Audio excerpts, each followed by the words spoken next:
30 তলা বিল্ডিংয়ের মধ্যে 13 তলার উপরে থেকে ভিডিও করতেছি আশেপাশের প্রজেক্টগুলো। এইটা মালয়েশিয়ার একটা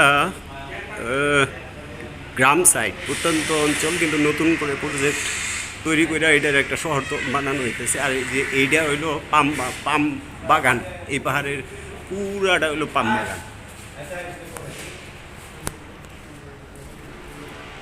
ভাই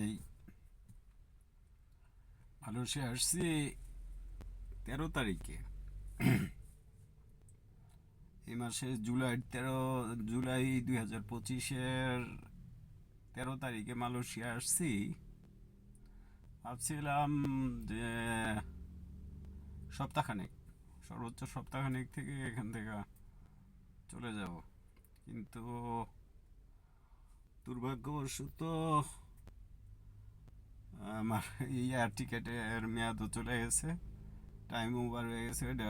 চেষ্টা করছিলাম, সময় বাড়াইতে পারি নাই, কারণ সময় বাড়াইতে গেলে যে খরচ দেখা যায়, কাছাকাছি খরচে আবার নতুন টিকিট কাটা যায়, এই কারণে আর করা হয় নাই।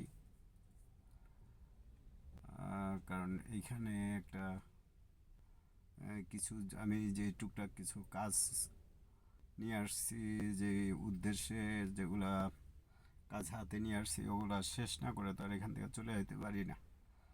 আবার যাই আবার আসতে হয়তো একটু সময় লাগবে, যার কারণে কাজগুলা হাত সে ক্লিয়ার করার চেষ্টা করতেছি। সম্ভবত এই মাস পুরোই থাকতে হবে, জুলাই।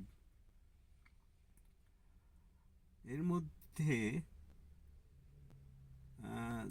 আজকে যে কদিন হয়েছে 13 তারিখে আসার পর থেকে 3-4 দিন বা 5-6 দিনের মতো, বেশি একটা ঘোরাঘুরি করিনি। আজকে যখন শুনলাম যে কনফার্ম আমার কাজটা এই মাসের আপনার লাস্টের সপ্তাহ থেকে হবে, এখন আর সম্ভব না, এখন আর কি বের হয়েছি এই কয়টা দিন, যেহেতু আমি কনফার্ম যে এর মধ্যে আর যাওয়া হইতেছে না। এখন একটু ঘোরাঘুরি করতেছি, যে ফ্রেন্ড আছে, ওর গাড়ি নিয়ে বিভিন্ন জায়গায় ঘুরতেছি, দেখতেছি। আসলে না ঘুরলে একটা দেশে ভালোভাবে না ঘুরলে দেখা যায় না, অনেক কিছু বোঝাও যায় না একটা দেশ সম্বন্ধে। দেশের ব্যাপারে এই মানুষের সাথে কথা না বললে আইডিয়া হয় না।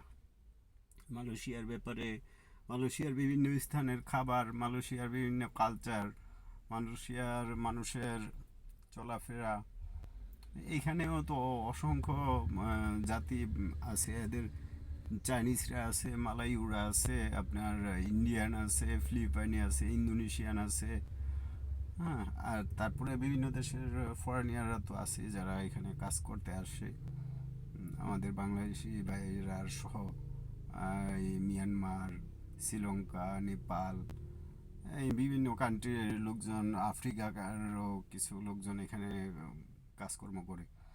যাই হোক, এর মধ্যে অনেক সুন্দর সুন্দর স্থান ঘুরে দেখার সৌভাগ্য হয়েছে ইনশাল্লাহ। আলহামদুলিল্লাহ, আল্লাহ পাকের কাছে হাজার শুক্রিয়া।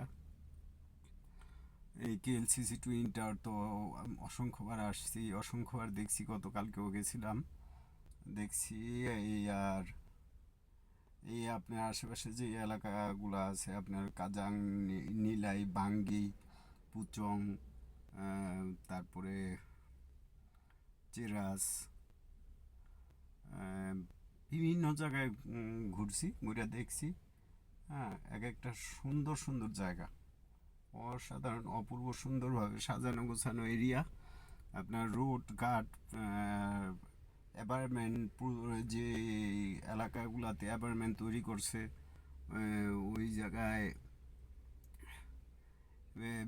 মানে মার্কেট, মসজিদ, বিভিন্নভাবে পরিকল্পিতভাবে সুন্দরভাবে তৈরি করছে, ওইখানে মানুষ বসবাস করে, ভালো লাগে, খুব সুন্দর।